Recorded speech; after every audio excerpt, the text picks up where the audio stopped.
آج ہم حمد کے بقیہ اشعار کی تشریح کریں گے۔ سب سے پہلے شعر کو پڑھتے ہیں۔ دل ہو کہ جان تجھ سے کیوں کر عزیز رکھے، دل ہے سو چیز تیری، جان ہے سو مال تیرا۔ مشکل الفاظ اور اس کے معنی۔ جان کے معنی ہے زندگی۔ عزیز کے معنی ہے پیارا، محبوب۔ سو اس کے معنی ہے پس، تب، تو۔ تشریح۔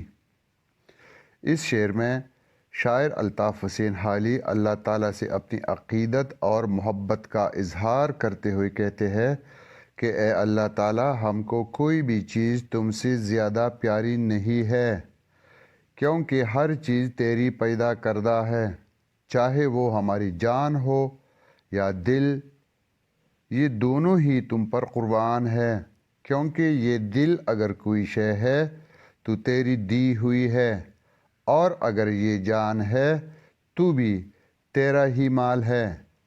میری یہ دونوں ہی چیزیں تیری ملکیت ہیں، اور دونوں تجھ پر قربان ہونے کے لیے ہر وقت تیار ہے۔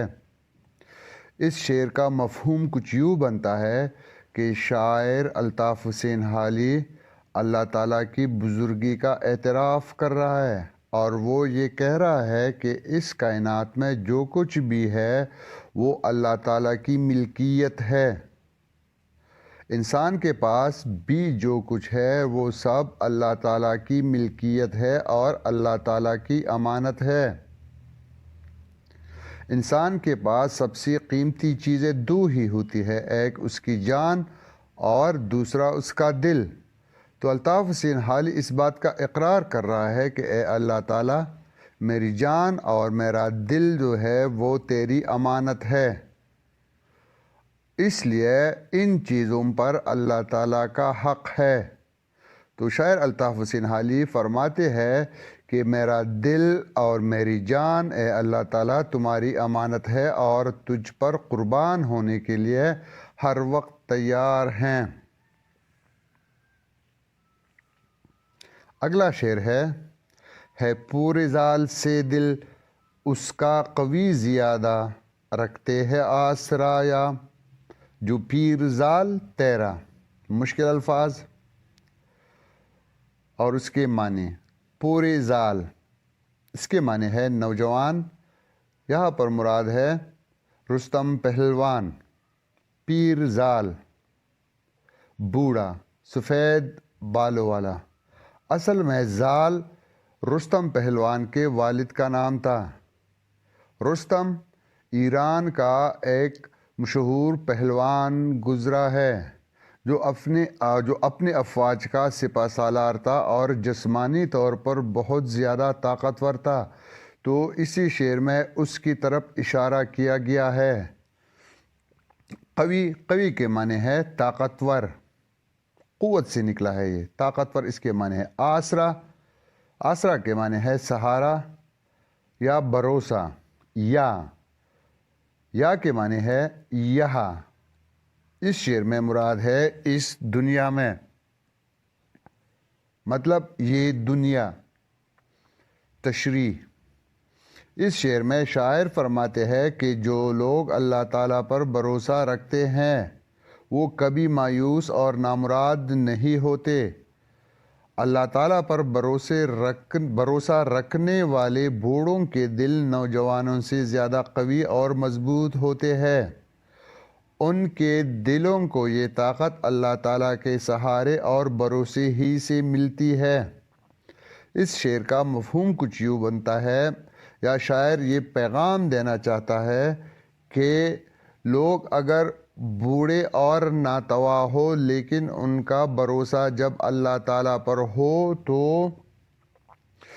وہ بہت زیادہ طاقتور ہوتے ہیں ان لوگوں کے مقابلے میں جو اگرچہ نوجوان اور بظاہر طاقتور دکھائی دیتے ہیں لیکن اللہ تعالیٰ پر ان کا عقیدہ اتنا مضبوط اور طاقتور نہیں ہوتا۔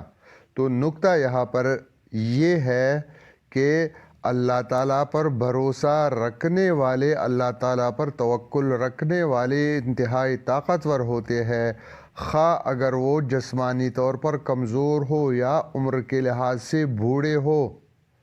ان لوگوں کے مقابلے میں جو جسمانی طور پر مضبوط دکھائی دیتے ہیں یا وہ جوان ہوتے ہیں، لیکن جب ان کا بھروسہ اللہ تعالیٰ پر نہیں ہوتا تو وہ لوگ کمزور ہوتے ہیں۔ تو انسان میں طاقت اللہ تعالیٰ پر بھروسہ اور یقین رکھنی ہی سے آتی ہے۔ اگلے شعر کی طرف آتے ہیں۔ ہے پاس دوستوں کے تیری یہی نشانی، یا رب کبھی نہ پائے زخم اندمال تیرا۔ مشکل الفاظ اور اس کی معنی۔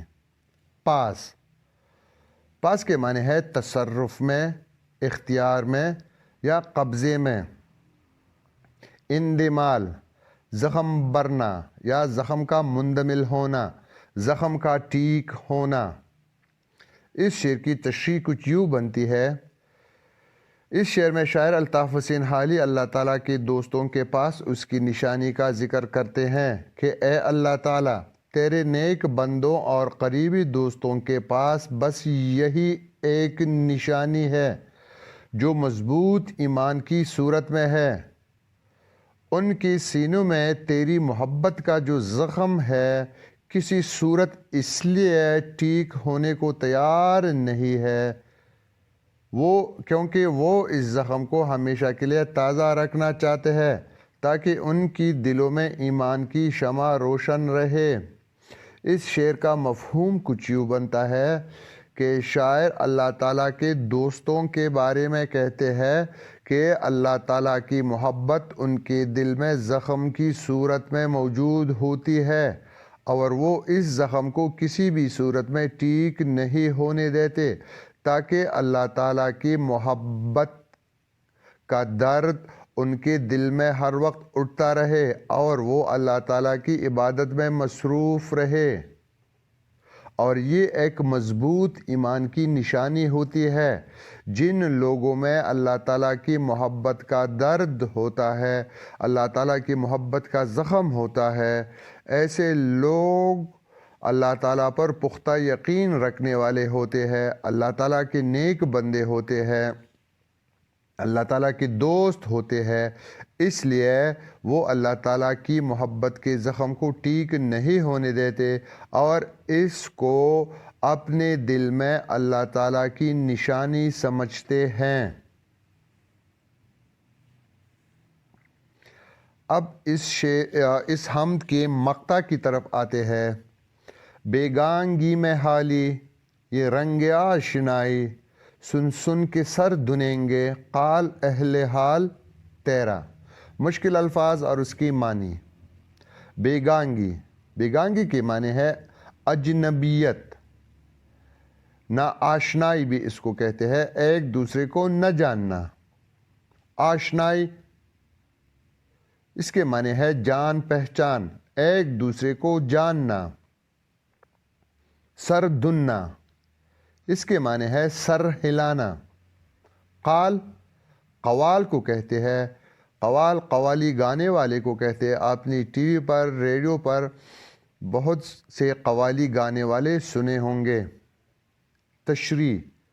نظم کے اس مقطع میں شاعر الطاف حسین حالی خود کو مخاطب کرتے ہوئے کہتے ہیں کہ اے حالی، اگرچہ میں دنیا کے ہنگاموں میں مبتلا ہو کر اللہ تعالیٰ سے ناواقف ہوں اور اللہ تعالیٰ کی اصل محبت میرے دل میں موجود نہیں ہے، لیکن اس کے باوجود اللہ کی محبت اور تعریف میں یہ چند اشعار لکھ کر اس سے آشنائی پیدا کی ہے، ان اشعار نے ایسی حمد کی صورت اختیار کر لی ہے جسے سن کر اللہ کے نیک اور برگزیدہ بندے کسی قوال کی طرح سر دھن کر تعریف کرنے اور داد دینے پر مجبور ہوں گے۔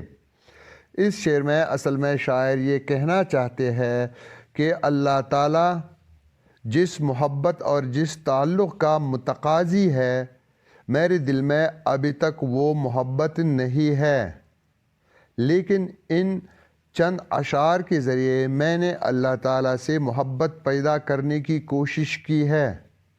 چونکہ میرے دل میں اللہ کی محبت سچی تھی، میرا جذبہ نیک تھا، اس لیے ان اشعار نے ایسے حمد کی صورت اختیار کر لی ہے کہ جو بھی اس کو سنتا ہے تو قوالی گانے والی کی طرح سر دھنتا ہے، سر ہلاتا ہے۔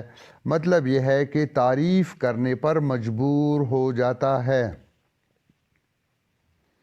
اب اگر اس پوری حمد کا ہم جائزہ لیں تو اس میں شاعر نے اللہ تعالیٰ کے چند خوبیوں کا ذکر کیا ہے، جس میں وہ کہتے ہیں کہ اللہ تعالیٰ کی شان و شوکت اور روب و جلال جو ہے وہ ازل سے ہے اور ابد تک قائم اور دائم رہے گا۔